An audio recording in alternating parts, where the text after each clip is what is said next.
En éco-psychothérapie, la place de la projection, du mécanisme de projection, c'est-à-dire déposer à l'extérieur des éléments de nous-mêmes, des parts de nous-mêmes, euh, est un mécanisme central.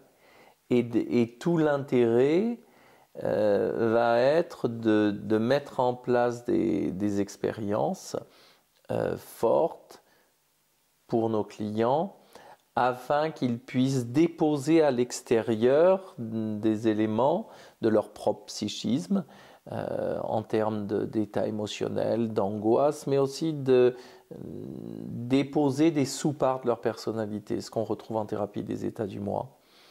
Et à ce moment-là, un paysage et la rencontre avec un paysage est l'occasion d'interroger avec le thérapeute les différents éléments qui ont été perçus ou au contraire les différents éléments qui ont été omis comme autant de, de symboles, de manifestations de ce qui se vit au niveau interne.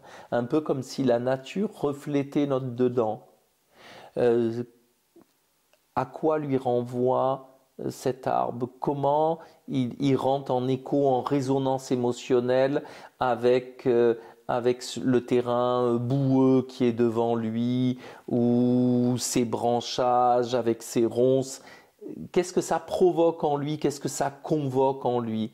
Et de cette convocation, c'est l'occasion pour un thérapeute d'aller ensuite travailler ces différents éléments avec les outils qui sont les siens, donc le symbolisme, le travail avec des états du moi, peut-être le travail en émotionnel, la régulation sensorielle et émotionnelle. Ça, ce sont les outils qui sont ensuite utilisés, mais c'est comme si on avait un support ou un point de départ, une image qui nous est renvoyée de comment on fonctionne.